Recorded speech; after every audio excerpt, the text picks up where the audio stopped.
My name is Ciara. I'm from Littleton, Whakaropo. I grew up there, went to school there, and now I am in my year 12 at Autawhiti Unlimited Discovery, and I am loving it. It's the perfect high school for me, and I don't think I would be involved to the degree I am in a movement like this without the support of my school. I think I got started because in intermediate I was kind of broadening my knowledge about what was going on overseas rather than just in New Zealand, and I was feeling really frustrated and angry because I guess I didn't understand why the decisions that were being made when clearly the facts said otherwise, especially around climate change, but lots of other social justice issues. I guess when I heard about School Strike for Climate, it was the kind of action group I'd been waiting for, and so I jumped at the chance to join.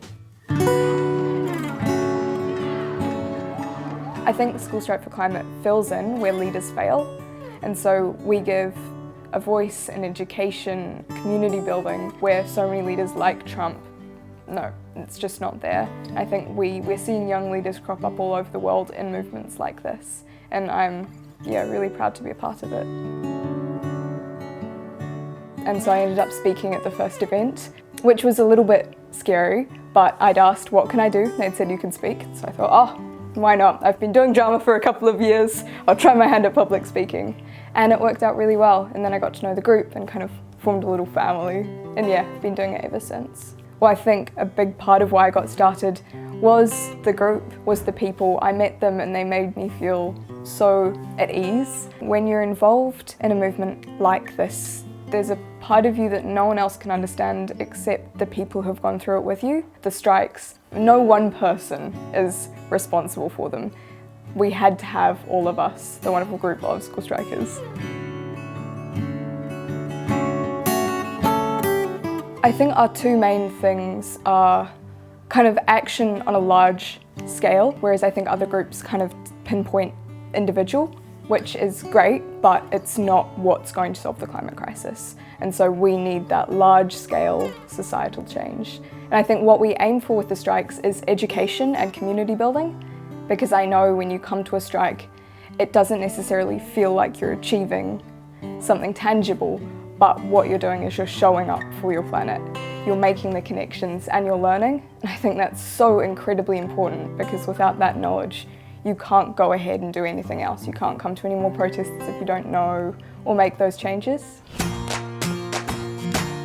I think I'm most proud of the last September strike because it was our biggest. It was wonderful seeing everyone showing up, and because that strike was an intergenerational strike, we didn't realise how much of an effect that would have on numbers than it did, but our numbers went from I think between 2,000 and 4,000 to 8,000. Which is the middle estimate for the last one, and so it was just phenomenal to see everyone coming out. With the Christchurch Foundation's Women Fund $2,000, we will use it to supporting our large-scale strikes. So we've got the wonderful problem of having too many people for our sound systems to cope with, and they're some of the most expensive tech we have, and so I think a lot of the money will go to making sure everyone can hear our message. If I could have one thing for all the young girls in Otatahi, I think it would be the confidence to stand up for what they believe in and to kind of stick out for themselves even when no one else is. The things you're most afraid of are sometimes the things that are the most worth doing in the end, and that's been so amazing for me, because when I'm ever feeling scared about public speaking or scared about an action I'm doing, I think that although I'm afraid right now, when I get to the other end of it, it's so worth doing anyway. You just need to step out of your comfort zone a little bit sometimes.